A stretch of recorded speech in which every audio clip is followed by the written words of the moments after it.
안녕하세요. 살아있는 책 산책입니다. 오늘 산책길의 책은 크리스털 림 랭, 그레고르 림 랭의 휴먼 스킬입니다. 기술의 발달에도 인간이 만나야지만 느낄 수 있는 그런 감정을 계속해서 찾고 있습니다. 위드 코로나를 시행하자마자 많은 사람들은 만남을 약속하고 직접 얼굴을 보며 이야기하는 시간을 갖는 것을 자주 볼 수 있습니다.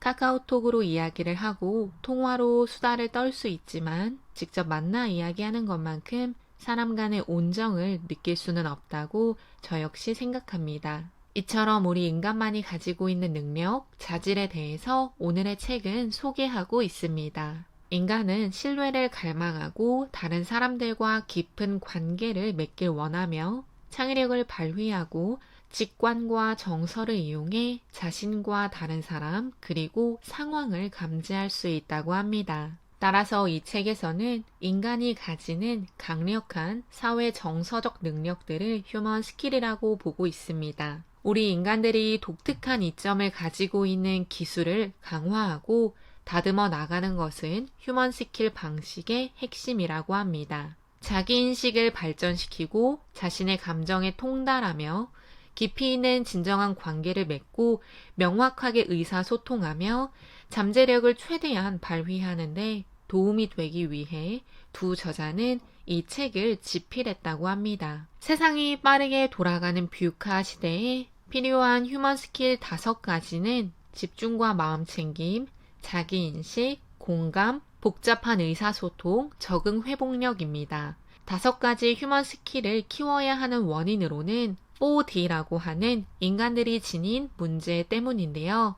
주의 산만인 distraction, 관계 단절인 disconnection, 다양성 부족인 lack of diversity, 끊임없는 행위인 doing 때문이라고 합니다. 4D 중 첫 번째인 주의 산만을 발생시키는 가장 큰 주범은 스마트폰입니다. 이제는 없어서는 안 되는 물건인 스마트폰은 엄청난 규모의 집단 기술 중독이라는 새로운 현상을 육성하고 있다고 합니다. 스마트폰의 편리성은 당연히 누구나 인정합니다. 하지만 자신의 시간과 관심을 오롯이 스마트폰에만 집중시키는 것은 올바르지 못하다는 것을 많은 분들이 알고 있을 겁니다. 두 번째 D인 관계 단절은 기술로 인해 우리는 다른 사람들과의 상호작용보다 기계와의 상호작용에 더 많은 시간을 할애하고 있다는 것입니다. 특히 디지털 네이티브들은 사람과의 대화보다 문자 메시지, 카카오톡을 선호한다고 하는데요. 네트워크의 범위는 넓어졌지만 진짜 사람과의 관계를 맺는 관계의 질, 관계의 깊이는 줄어들었기에 외로움을 느끼게 된다고 합니다. 이를 보여주는 사례로 청소년 폭력은 감소했지만 외로움, 불안, 우울증, 자살은 급격하게 증가했다고 합니다. 많은 사람들은 디지털 우정과 진정한 유대감이 다르다는 것을 인식하고 있습니다. 하지만 몸과 마음, 정신을 직접적인 개입과 관계를 위해 우선시하지 못한다는 것은 저 역시 안타까웠습니다. 세 번째 D는 다양성 부족입니다. 기술의 발전으로 알고리즘이 추천 서비스를 제공하고 내가 원하는 것들만 모아서 보여주지만 그로 인해 편향, 편견을 발생시킨다고 합니다. 이 결과로 자신들만 맞고 다른 생각은 틀리다는 신념을 가지게 한다고 하는데요. 분열과 단절이 증가했다고 합니다. 더 심각한 것은 견해가 다른 사람들과는 교류 자체를 거부한다고 합니다. 풍부한 다양성이 기술의 발전으로 인해 오히려 누리지 못하고 있는 아이러니한 상황을 우리는 맞이한 것 같습니다. 마지막 D는 끊임없이 무언가를 하는 doing입니다. 우리는 단순히 생각을 하지 않고 무언가를 끊임없이 하는 인간 행위자가 되었다고 합니다.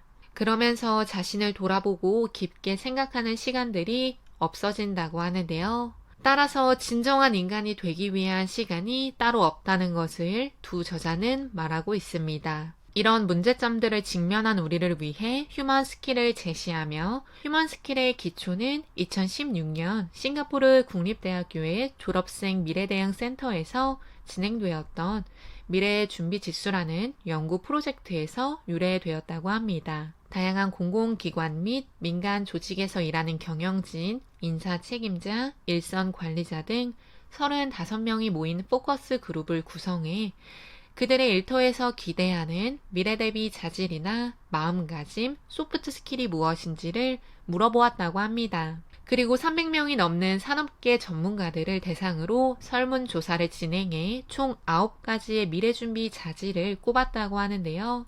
회복 탄력성, 호기심, 융통성, 통찰, 공감, 정서 감지, 기업가적 사고, 신념 추구, 비전이 그 9가지이며 두 저자는 9가지 중 중복되는 것들을 정리해 5가지를 제시하고 있습니다. 첫 번째 휴먼 스킬인 집중과 마음 챙김은 많은 사람들이 수시로 온라인 상태를 유지하며 습관적으로 화면을 확인하고 끊임없는 정보 폭격을 받는 상황 속에서 주의 산만이 극도화되었기 때문에 필요하다고 합니다. 현재에 집중하는 능력이 필요하다고 하는데요. 사람들의 50% 이상이 현재에 집중하지 못하고 있다고 합니다. 현재에 집중하고 정말 중요한 것에 관심을 쏟으며 다른 사람들과 깊게 관여하는 능력이 그 어느 때보다 중요하다고 합니다. 마음 챙김은 저도 여러 번 책 소개를 하며 중요하다는 것을 말씀드렸습니다.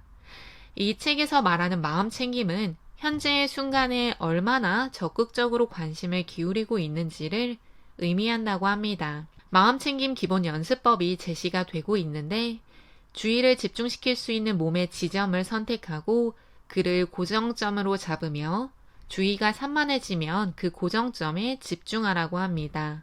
그를 지속적으로 반복하면 집중력이 향상될 수 있다고 합니다. 두 번째 스킬은 자기인식입니다. 자기인식은 외적 자기인식과 내적 자기인식으로 나뉘는데 둘 다 잘할 수도 있고 둘 중에 하나만 잘할 수도 있고 둘 다 못할 수도 있다고 합니다. 우리는 자기인식을 위해 정신, 감정, 신체, 영성 4가지를 인식해야 한다고 합니다. 자기를 잘 인식한다는 것은 자기의 생각과 신념에 주목한다는 의미이고 자기의 감정을 정확하게 표현할 수 있고 이해할 수 있다는 것입니다. 몸의 상태를 명확하게 알고 어떤 처치를 해야 하는지를 아는 것 역시 자기 인식을 잘하는 것이며 자신을 영적인 사람으로 여기든 그렇지 않든 상관없이 세상에 기여하는 방식을 명확하게 알고 있는지가 영성에 관한 자기 인식을 하는 것이라고 합니다. 세 번째 휴먼 스킬은 공감입니다. 다른 사람의 세계와 그들의 경험을 이해한다는 것을 보여주는 능력이 공감이라고 하는데요. 기술이 대신할 수 없는 인간의 공감 능력이라는 소제목은 동의할 수밖에 없었습니다. 과학기술이 아무리 발전해도 사람의 경험에서 우러난 조언을 재현해 줄 수 없다고 하는 것처럼 공감은 인간만이 가지고 있는 능력이라고 생각이 드는데요. 공감은 기업에서도 직원 만족도를 높이는 데 큰 역할을 한다고 하며 가정에서도 긍정적인 효과를 낸다고 합니다. 또한 공감은 충분히 학습이 가능하기에 잘 배우기만 한다면 단순한 기술 이상의 힘을 발휘해야 한다고 합니다. 복잡한 의사소통 상황에 대비해 사고력과 의사소통 능력을 기르는 것은 네 번째 휴먼 스킬입니다. 글로벌 시대의 다양한 문화적, 사회적, 경제적 배경은 물론 다양한 정체성을 가진 사람들의 관점까지 고려해 우리는 의사소통을 해야 한다고 합니다. 사고력과 의사소통 능력을 막는 것은 흑백 사고와 선형적 사고라고 하는데요. 따라서 우리는 흑백이 아닌 회색 영역도 생각해야 하고 단계적 진행 과정을 따르는 선형적 사고가 아니라 충분히 다른 단계로도 갈 수 있다는 것을 인정하는 사고를 해야 한다고 합니다. 복잡한 의사소통을 위해서는 상대방과 자신에게 집중해야 하고 자기의 감정을 컨트롤하며 자기 인식을 해야 한다고 합니다. 또한 관점을 바꿀 수 있고 신뢰를 쌓는 토대를 마련해주는 공감 능력도 있어야 한다고 합니다. 이를 통해 양질의 피드백을 주고받을 수 있어야 하고 까다로운 대화와 갈등을 해결해 나갈 수 있다고 합니다. 마지막 휴먼 스킬은 적응 회복력입니다. 적응 회복력은 일이나 삶이 힘들 때도 계속 앞으로 나아가는 능력이라고 하는데요. 앞에 4가지 휴먼 스킬을 기반으로 다져지게 된다고 합니다. 잘못된 양육 방식 때문에 밀레니얼 세대들은 정상적인 시련에 노출되지 못했다고 합니다. 책에서도 이야기하지만 모든 밀레니얼 세대가 그런 것은 아니라고 합니다. 하지만 헬리콥터 육아 현상이 아이들의 적응 회복력을 길러주지 못한 원인이었다고 하는 것은 저 역시 동의합니다. 적응 회복력은 이미 일어난 일을 받아들이는 동시에 해결책이나 앞으로 나아갈 방법을 모색하는 능력이라고 합니다. 일어난 일을 받아들여야 하는데 부정적인 일이 일어난다면 알아서 부모가 차단하고 해결책이나 나아갈 방법 역시 부모가 제시해주는 현상들로 인해 우리 아이들은 자신들 앞에 놓여진 힘든 상황을 직접 부딪히고 해결해 나가는 기회를 얻지 못한 것은 맞습니다. 적응 회복력은 회복 탄력성과 비슷하다고 생각이 드는데 다양한 실패 경험을 통해야 기를 수 있다는 것을 우리는 알아야 합니다. 인간에게는 주체의식이 필요하다고 합니다. 미래를 예측할 수는 없지만 인간에게는 자신의 선택과 태도를 통해 삶의 구조를 만들어갈 능력은 있다고 합니다. 주체의식은 외적 변화의 균형을 잡아주는 내적 안정감에 도움이 되기 때문에 매우 중요하다고 합니다. 또한 인공지능과 자동화가 인간의 일을 대체하는 상황에서 인간의 정체성과 자기 인식에 심리적인 영향을 미치는 것들을 우리는 생각해 보아야 한다고 이야기합니다. 뿐만 아니라 인간이 서로 주고받을 수 있는 사랑도 의미 있게 생각해야 한다고 합니다. 정보통신 발달로 인해 인간의 고유한 능력, 인간만이 가지는 능력은 중요해지고 있습니다. 이런 이야기는 많은 책과 대중매체를 통해 들리는데요. 하지만 인간의 고유한 능력을 기르기 위한 교육 과정이 학교에서 진행되고 있다거나 기업의 채용 과정 중에 인간만이 가지고 있는 주요한 스킬을 중점적으로 보는 과정은 없습니다. 항상 그랬듯 이론만 이야기하고 말로만 떠들며 중요하다고만 하지 행동으로 실천하는 것은 보여지지 않는데요. 따라서 개개인 한 명 한 명부터라도 진정한 휴먼 스킬을 위해 노력을 해야 하고 더 나아가 가정, 학교, 기업, 사회에서 정말로 사람만이 가지는 능력을 기르고 발휘할 수 있는 환경을 만들어주는 것은 꼭 필요합니다. 오늘 산책길의 책은 휴먼 스킬이었습니다. 감사합니다.